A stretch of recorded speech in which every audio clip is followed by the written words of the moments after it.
नमस्कार, जम्मू कश्मीर का ये बुलेटिन देख रहे हैं आप और मैं हूं प्रियंका आपके साथ। बुलेटिन की शुरुआत करेंगे मौसम के मिजाज के साथ, क्योंकि 3 फरवरी तक क्या कुछ वेदर प्रेडिक्शन है आपको बताएंगे और उसी हिसाब से जो लोग हैं जम्मू कश्मीर के वो प्लान करते हैं जब कहीं का उन्होंने रुख करना हो तो मौसम के मिजाज के हिसाब से रुख करते हैं, क्योंकि ट्रैफिक अपडेट भी उससे जुड़ा हुआ होता है। तो आपको हम बता दें कि जम्मू कश्मीर में फिर से हल्का वेस्टर्न डिस्टर्बेंस एक्टिव हुआ है और 3 फरवरी तक मौसम के तेवर बिगड़ने का अनुमान लगाया जा रहा है और कई इलाकों में हल्की बारिश होगी और बर्फबारी की भी संभावना है। और कश्मीर में सर्दी के सबसे सख्त दौर चिलई कला अब विदा हुआ है। तो जहां पे चिलई कला में सबसे ज्यादा सर्दी होती है, हार्श विंटर्स होते हैं और सबसे सख्त दौर ये माना जाता है सर्दी का, अब जबकि वो विदा हुआ है उसके बाद भी 3 फरवरी तक मौसम के तेवर बिगड़ने का अनुमान लगाया जा रहा है, जहां पर जम्मू कश्मीर के कई इलाकों में हल्की बर्फबारी का सिलसिला शुरू होगा या जारी रहेगा और साथ ही साथ हल्की बारिश भी कई इलाकों में होने की संभावना है। तो जम्मू कश्मीर में फिर से सक्रिय हुआ है हल्का वेस्टर्न डिस्टर्बेंस, जिसके चलते कई इलाकों में बारिश और बर्फबारी का सिलसिला जो है वो 3 फरवरी तक जारी रहेगा। कश्मीर में सर्दी का जो सबसे सख्त दौर, सबसे ज्यादा कहा जाता है कि मुश्किल दौर होता है सर्दी का, चिलई कला, अब जबकि वो विदा हुआ है, क्योंकि हर कोई यही जहन में सवाल होगा कि अब चिलई कला के बाद किस तरह का मौसम होगा। तो चलिए रुक करते हैं हम श्रीनगर का। श्रीनगर से हमारे सहयोगी इरफान फाजिल हमारे साथ लाइव ज्वाइन कर चुके हैं। इरफान, बताइएगा क्या कुछ मौसम का मिजाज इस वक्त देखने को मिल रहा है और वेदर प्रेडिक्शन के हिसाब से और क्या अनुमान लगाया गया है? फिलहाल मैं आपको बताना चाहूंगा कि ओवरऑल जिस तरीके से अगर देखा जाए, चिलई कलान में जो है वो आज शाम को रुखसत हो जाएगा। वो चिलई कलान खासतौर पे जिसने 40 दिन तक एक अच्छा खासा राज जो है कश्मीर में किया, जबकि पिछले साल की अगर मैं बात करूं तो एक हार्श विंटर देखने को मिला जिसमें फ्रोजन एटमॉस्फेयर काफी ज्यादा था।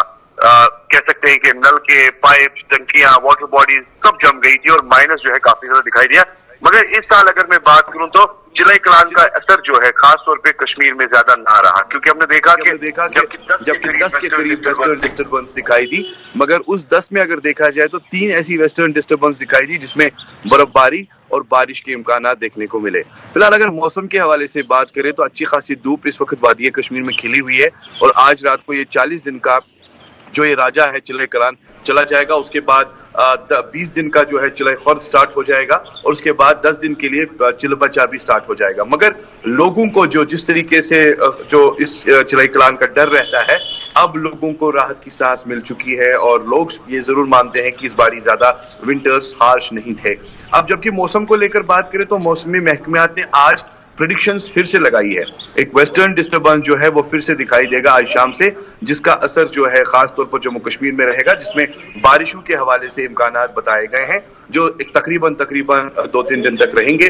उसके बाद ये भी बताया जा रहा है कि 1 हफ्ते तक मौसम वादी कश्मीर में साजगार रहेगा। बिल्कुल, ये भी बताइएगा इरफान, जहां पर राहत भरी खबर है लोगों के लिए क्योंकि धूप खिली है, मौसम में राहत मिली है, वहीं दूसरी ओर कई टूरिस्ट डेस्टिनेशन है जहां पर बहुत ज्यादा आइस जमा हुई नजर आ रही है, जिसकी वजह से टूरिस्ट को, लोकल्स को काफी परेशानी हो रही है ट्रैवल करने से। तो उस हवाले से क्या जानकारी है?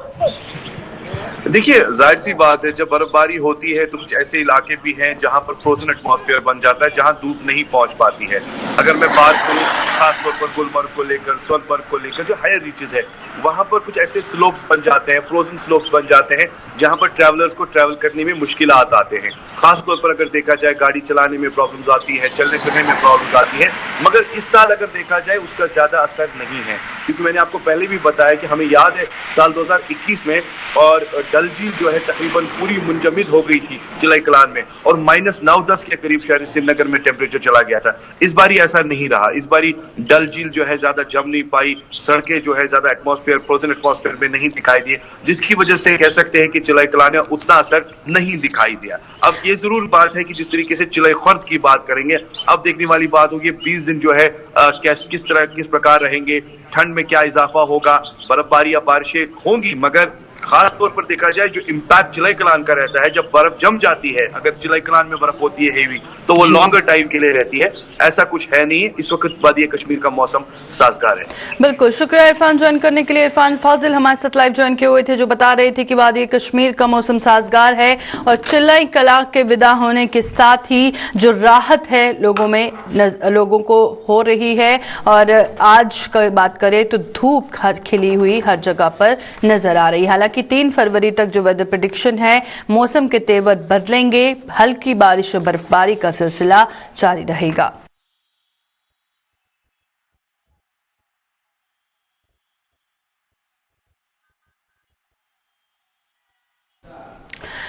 आज सोमवार है और वीकेंड लॉकडाउन के बाद जो नॉर्मल लाइफ है वो पटरी पर लौटी है। अब वीकेंड लॉकडाउन को लेकर क्या कुछ कहना है लोगों का, वो हम आपको दिखाएंगे। पर सबसे बड़ी बात, जो कल रात एक ऑर्डर सामने आया जिसमें ये मेंशन किया गया जो 2 बजे से रिस्ट्रिक्शंस थी वो अब 9 बजे से होंगी, यानी फ्राइडे रात 9 बजे से लेकर मंडे सुबह तक होंगी। अब जो वीकेंड रिस्ट्रिक्शंस का टाइमिंग कम किया गया, दुकानदारों को काफी राहत मिली। इसके अलावा आम जनता का वीकेंड लॉकडाउन को लेकर क्या कहना है वो हम आपको बताएंगे, क्योंकि वीकेंड रिस्ट्रिक्शंस के बाद अब जब पटरी पर जनजीवन लौटा है, सभी दुकानें खुलने से बाजारों में फिर रौनक नजर आ रही है। लॉकडाउन लागू करवाने के तरीकों पर सवाल उठाए जा रहे हैं और आम जनता की जुबानी आपको सुनाते हैं। क्या कुछ कहना है उनका, आइए देखते हैं। कोई करियाना, कोई सब्जी, कोई कुछ खुलना नहीं।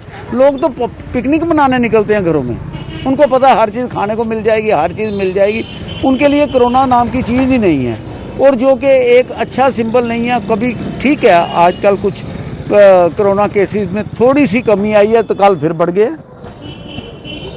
और अगर इसी तरह चलता रहा तो ये नुकसानदेह काम है। और इसके लिए उन्हें पूरा, और ये लॉकडाउन जो है कोई हल नहीं है। हाँ, अगर आपको करना है फुल 7 दिन खुलना चाहिए, 7-8 दिन हफ्ते में पूरा खुलना चाहिए। आप टाइमिंग थोड़ा आगे पीछे कर लो, 6 का कर लो, 7 का कर लो, हैं, जबकि लोग घर के अंदर रहें ना के बाहर रहें। आज मंडे है तो पूरी दुकानें जो खुली हुई है, क्या कहेंगे? आज तो खुलनी है जी। जिन छोटा व्यापारी को इन्होंने ख़त्म कर दिया। आज ये पोजीशन है कि लोगों ने कई व्यापारियों को पैसे देने हैं, बैंक की किस्तें देनी है, कुछ देनी है, उनके लिए तो मसला बन चुका है। एक छोटा व्यापारी जो इन्होंने ख़त्म कर दिया। अगर लॉकडाउन का फायदा होना चाहिए था, अगर 2 दिन उन्होंने लॉकडाउन रखा तो उसमें केस कम होने चाहिए थे, लेकिन आज जो हम देख रहे हैं उसमें केस थोड़े बड़े हैं, तो रश तो कम हो नहीं रहा है। तो लॉकडाउन का फायदा क्या है? सरकार हमें ये बता दे कि इस चीज़ का फायदा बताए हमें कि फायदा क्या है। कि सिर्फ बिजनेस कम्युनिटी को ही खत्म करने के लिए ये प्लानिंग रची जा रही है कि जब वास्तव में कोई चीज़ है। कल मैं इस साइड पे गया था, ठंडी खुई में इतना रश था, वहाँ पर लोगों की इतनी भीड़ लगी हुई थी। क्या वहाँ कोविड नहीं है? वहाँ कोरोना नहीं है? कोरोना हमारा जो रायतिलक रोड में ही आता है, परेड में ही आता है, बाकी जगहों पर कोरोना नहीं है। तो ये फिर इन्होंने वही प्रोसीजर रखा है, शनि एतवार को लॉकडाउन करना है। ये सिस्टम कब तक चलेगा? हम लोगों को इन्होंने परेशान करना है, बिजनेस कम्युनिटी को कब तक ये परेशानी चलती रहेगी? इस चीज़ को ख़त्म करें, टाइम कम कर दें। दुकानदार उस पर एग्री हैं कि टाइम आप हमारा 6 बजे कर दें, 7 बजे कर दें, उसके लिए वो तैयार हैं। लेकिन ये वीकेंड लॉकडाउन जो है इसको ख़त्म करना चाहिए। तो आपने सुना क्या कुछ कहना था लोगों का वीकेंड लॉकडाउन को लेकर, और उसी के चलते अब जिस तरह से दुकानें बंद करवाई गई उसको लेकर भी लोगों ने सवाल उठाए हैं। तो चलिए रुक करते हैं, जम्मू से हमारे संवाददाता अनिल हमारे साथ ज्वाइन कर चुके हैं। अनिल, बताइएगा, अब जबकि 2 बजे से 9 बजे वक्त कर दिया गया है, इसके बाद भी क्या कुछ रिएक्शंस आम जनता में देखने को मिल रहे हैं? निश्चित तौर पर आप देख सकते हैं कि जिस तरह से आम जनता और आज फिर से एक बार फिर से व्यवस्था को जो है सीधा आप देख सकते हैं कि बाजारों का रौनक जो है एक बार फिर से वापस जो है वो देखने को मिली है। हालांकि कल का संक्रमण का दर देखिए वो एक बार फिर से बढ़ता हुआ नजर आया। और आम जनता की बात करते हैं तो आम जनता कहीं ना कहीं अभी भी इस मसले में है कि जो इस तरह से परिस्थितियां बन रही हैं उस तरह की उत्पन्न होती हुई नजर आ रही हैं, तो आम जनता कहीं ना कहीं परेशान होती हुई नजर आती है। हालांकि अब पूरी तरह से रिस्ट्रिक्शन जो है वो वीकेंड कर दी गई है। हालांकि पहले शुक्रवार 2 बजे तक जो है वो रिस्ट्रिक्शन स्टार्ट होती थी, अब उस रिस्ट्रिक्शन को जो है रात के 9 बजे कर दिया गया है। और महत्वपूर्ण सवाल इसमें यह है कि जिस तरह से आप देख रहे हैं कि व्यवस्था जो है वो पूरी तरह से आम जनता की अगर जिक्र करते हैं जिसमें रेडी फड़ी वाले हों या फिर उसके साथ साथ कई ऐसे अन्य वर्ग हैं जो इस तबके में काफी काफी समय से पिसते हुए नजर आ रहे थे, तो वो उनको कहीं ना कहीं थोड़ी सी राहत जो है वो जरूर देखने को मिलेगी। और इसके साथ साथ आपको बताते चले कि जिस तरह से चैम्बर ऑफ कॉमर्स ने एक पूरी तरह से रिक्वेस्ट तौर पर जो है वो डीसी जम्मू से रखी थी, जिसपे एसएसपी जम्मू और डीसी जम्मू को आश्वासन दिया था कि हम पूरी तरह से कोविड एसओपीज का एप्रोप्रिएट बिहेवियर जो है उसका पालन करवाएंगे, और पूरी तरह से ये व्यवस्था जो है बाजारों के अंदर देखने को जरूर मिली है। मगर आम जनता का पूर्ण तरीके के साथ जो है पूरा साथ जो है एडमिनिस्ट्रेशन को जो है मिलता हुआ नजर आ रहा है। एडमिनिस्ट्रेशन के साथ कोऑपरेट कर रही है आम जनता, खैर वो तो दिखने को मिल रहा है। पर अब जबकि सैटरडे संडे का जो ये लॉकडाउन है, रिस्ट्रिक्शंस है, कई जगहों पर लोगों का कहना है कि उसे लिफ्ट किया गया है वीकेंड लॉकडाउन को, क्योंकि नुकसान कई लोग नहीं झेल सकते। जो सुबह से शाम तक मेहनत करते हैं, अपना घर चलाते हैं, इन 2 दिनों में जो नुकसान होता है उसको रिकवर नहीं कर पाते। तो उसे लेकर क्या अपील एडमिनिस्ट्रेशन को की है आम जनता ने? देखिए ना, निश्चित तौर पर जो आम जनता है और आम तबका है वो कहीं ना कहीं हिदायत होता हुआ नजर आता था, तो एडमिनिस्ट्रेशन से यही अपील करता हुआ नजर आ रहा है। और क्योंकि पहली वेव आई थी, जब दूसरी वेव आई थी तो कई ज्यादा नुकसान जो है आम जनता और रेडी फड़ी वाला जो वर्ग था उनको हुई थी, और ये मांग की जा रही है कि जल्द से जल्द जो है इस पर हमारी भरपाई की जाए, मुनाफा दिया जाए, और कहीं ना कहीं राहत भरी सांस जो है वो आम जनता के बीच में मिले। शुक्रिया अनिल ज्वाइन करने के लिए। अनिल हमारे साथ जम्मू से ज्वाइन किए हुए थे और जिस तरह से वो बता रहे थे किस तरह से नॉर्मल लाइफ लौटी है, आम लोगों का क्या कुछ कहना है, और लोगों की अपील है एडमिनिस्ट्रेशन से कि इस पर भी विचार विमर्श किया जाए सैटरडे संडे के लॉकडाउन को लेकर, क्योंकि सैटरडे संडे को जो रिस्ट्रिक्शंस लगाई गई हैं उसके बावजूद लोग घरों से निकलते हैं, और जो एसओपीज के साथ अगर वो दुकानों को खोलेंगे तो उनको भी नुकसान नहीं होगा, कोविड एप्रोप्रिएट बिहेवियर भी मेंटेन रहेगा और बैलेंस जो है वो बना रहेगा। तो ये अपील जो है एडमिनिस्ट्रेशन से जो लोग हैं, आम जनता है, उन्होंने की है।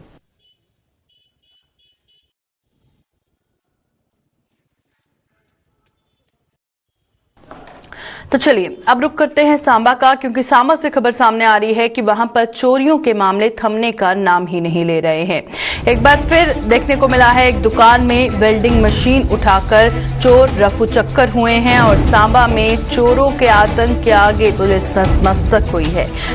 जिले में जो चोरी के मामले हैं वो लगातार बढ़ते जा रहे हैं। कई शोरूम्स और दुकानों को अभी तक चोर निशाना बना चुके हैं, और हर थोड़े दिनों बाद इस तरह की खबर सामने आती है कि सांबा में चोरी हुई है, और एक बार फिर चोरी का जो ये मामला सामने आया है, आपको हम बता रहे हैं, एक दुकान से वेल्डिंग मशीन उठाकर चोर रफू चक्कर हुए हैं। तो चलिए मामले की आपको जानकारी देंगे, किस तरह से क्या कुछ ताज़ा तफसीलात है। ऋषि खजूरिया सांबा से हमारे साथ ज्वाइन कर चुके हैं। ऋषि बताइएगा, एक और चोरी का मामला, और हर थोड़े दिनों के बाद इस तरह की जो खबरें सामने आती हैं, किस तरह का वहां पर माहौल देखने को मिल रहा है?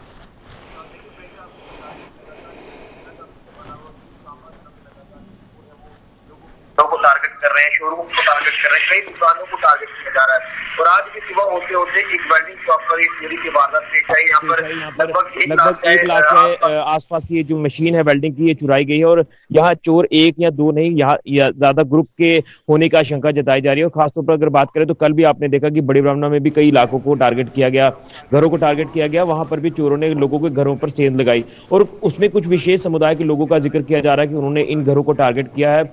लेकिन कहीं ना कहीं पिछले अगर 1 से 2 महीने का अपडेट आपको करें तो जितनी चोरियां जिला सांबा में पेश आई है, ये ग्राफ लगातार ऊपर आया, ये ग्राफ नीचे नहीं आ रहा।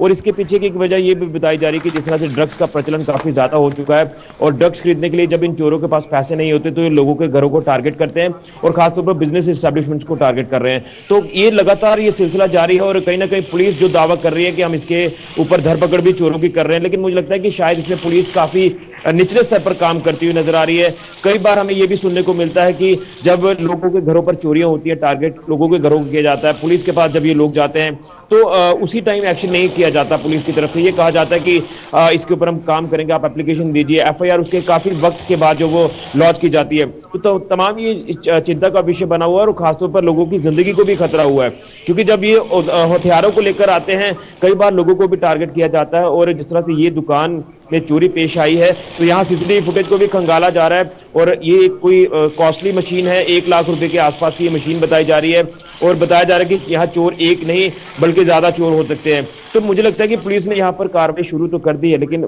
बड़े स्तर पर कार्रवाई करने की जरूरत है ताकि आने वाले दिनों में ये ग्राफ नीचे आए, क्योंकि पिछले दिनों से लगातार हम देख रहे हैं, पिछले 2 महीने से क्राइम रेट जितना जिला सांबा में बढ़ा है, इतना मुझे लगता है कि जम्मू कश्मीर यूटी के किसी इलाके में नहीं देखने को मिला है। तो यहाँ पर पुलिस को संज्ञान लेना होगा, खासतौर पर नए यहाँ पर एसएसपी सांबा जो वो नियुक्त किए गए हैं, डॉक्टर अभिषेक महाजन आईपीएस ऑफिसर हैं, उनकी क़यादत में यहाँ पर काम किया जा रहा है। मुझे उम्मीद है कि यहाँ पर ग्राफ ही नीचे आएगा, लेकिन हम उम्मीद तो कहते हैं, हम ये भी कहते हैं कि पुलिस काम कर रही है, लेकिन शायद चोरों की धरपकड़ करना अभी काफी मुश्किल, एक टेढ़ी खीर जो है वो पुलिस के लिए साबित होता हुआ नजर आ रहा है। जी बिल्कुल, शुक्रिया ज्वाइन करने के लिए। ऋषि खजूरिया हमारे साथ सांबा से ज्वाइन किए हुए थे और जिस तरह से बता रहे थे कि जो चोरी की वारदात है उनका जो ग्राफ है वो कम होता नजर नहीं आ रहा है, फिर भी लोगों में उम्मीद है कि इस पर सख्त से सख्त एक्शन लिया जाएगा ताकि इस तरह का मामला दोबारा सामने ना आए।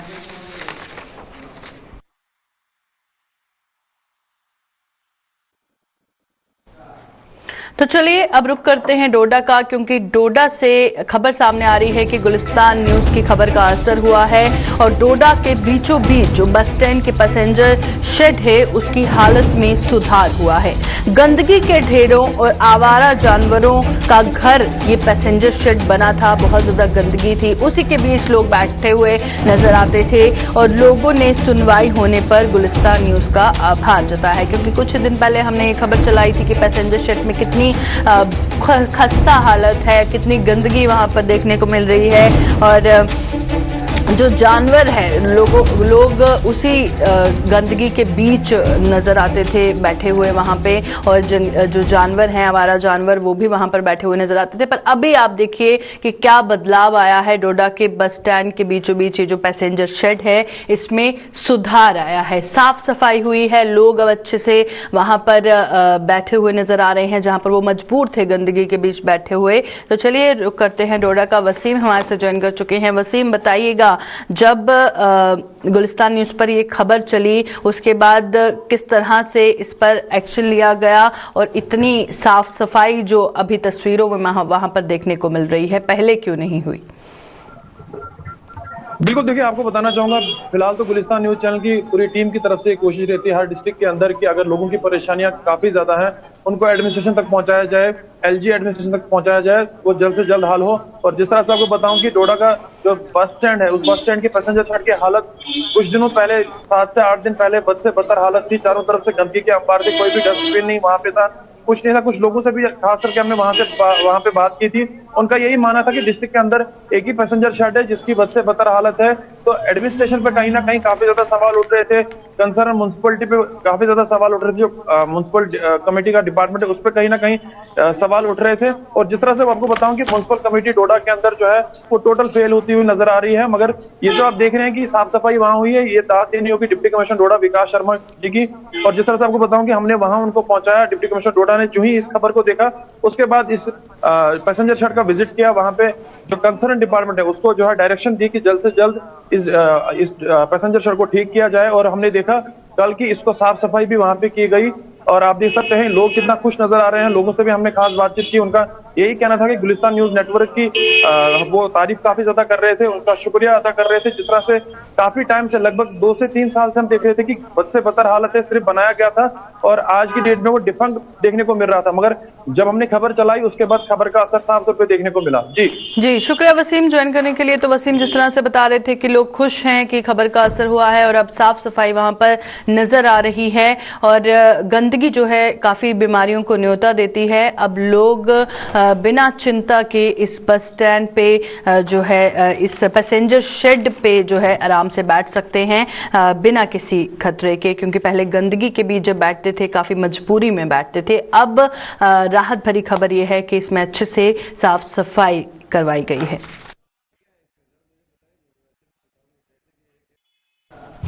जम्मू के जीएमसी अस्पताल में पार्किंग की बद से बदतर हो रही व्यवस्था से लोग परेशान हो रहे हैं और पार्किंग का दोबारा टेंडर ना होने से लोग बेतरतीब ढंग से गाड़ियां पार्क करने को मजबूर हैं, जिससे मरीजों और उनके तीमानदारों को दिक्कतें सहनी पड़ रही हैं। और इस बात पर क्या कहना है स्वयंसेवियों व आम लोगों का, आइए आपको बताते हैं।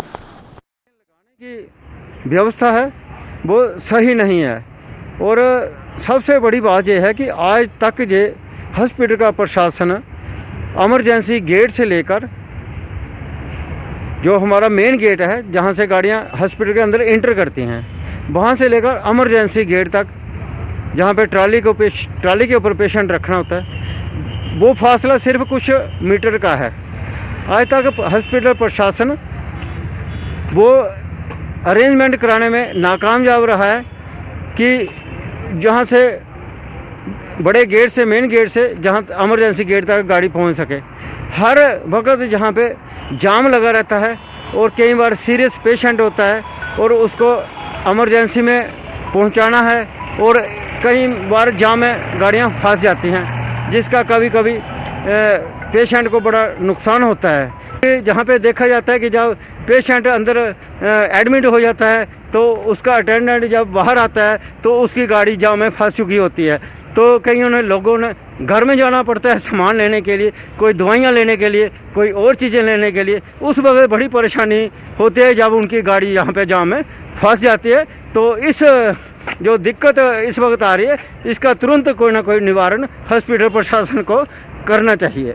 ये इमरजेंसी सर्विस होती है, इसकी हम सबको रिस्पेक्ट करनी चाहिए और जहाँ हो सके उनको रास्ता पहले देना चाहिए, क्योंकि वहाँ पर ज़िंदगी और मौत का सवाल होता है। तो जो आपस में झगड़े का सवाल है वो यही है कि सिस्टम वहाँ पर प्रॉपर सिस्टम नहीं है, ना कोई रिस्पॉन्सिबल पर्सन है जो इसको देख रहा है, ना कुछ कर रहा है। तो इसलिए चाहिए, जैसे पहले 2-3 साल पहले चल रहा था, 4-5 लड़के होते थे, वो आराम से अपनी गाड़ियाँ लोग आते थे, गाड़ी लगवाते थे, उनसे पर्ची सिस्टम होता था और कोई दिक्कत परेशानी का सामना नहीं करना पड़ता था। ये जो है कि प्रशासन को चाहिए कि ये हैंड ओवर कर दे किसी और एजेंसी को या पर्टिकुलर पर्सन को कर दे कि वो इसको देख सके और आगे आने वाली दिक्कतों का सामना ना करना पड़े।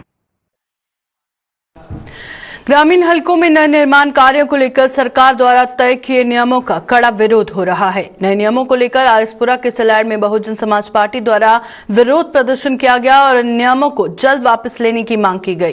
प्रदर्शन की अगुवाई कर रहे बहुजन समाजवादी पार्टी के नेता तिलक राज ने कहा कि इन नियमों से जहां गरीब जनता को परेशानियों का सामना करना पड़ेगा, वहीं भ्रष्टाचार को भी बहुत अधिक बढ़ावा मिलेगा।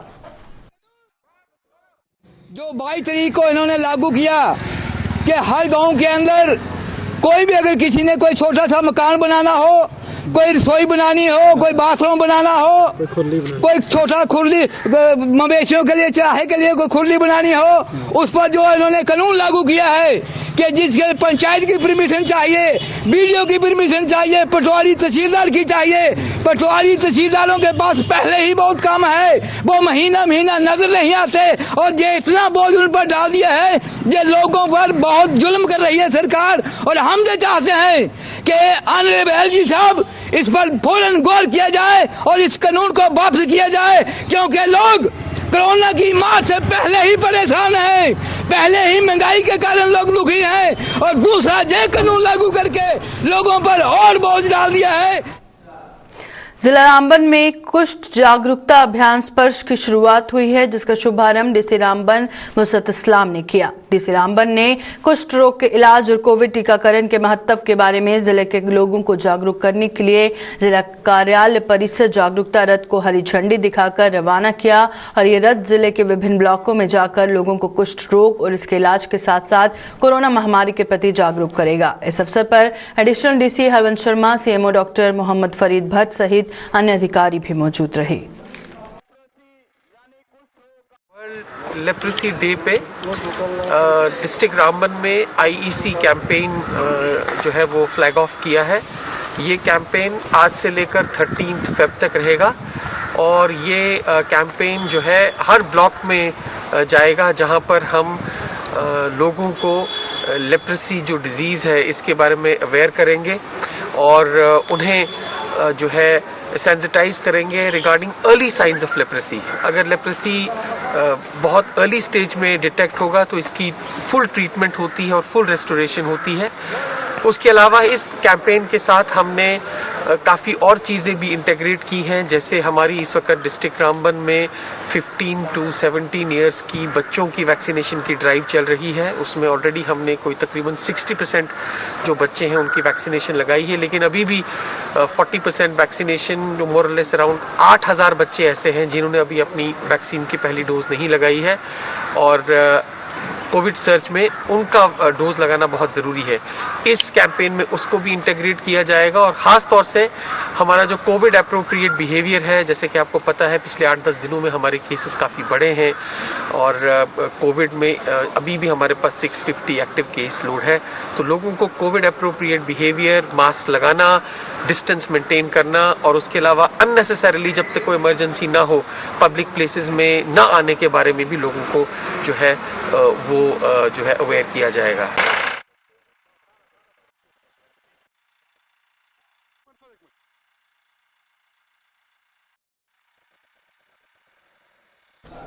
अभी के बुलेटिन में फिलहाल इतना ही। दीजिए इजाजत, नमस्कार।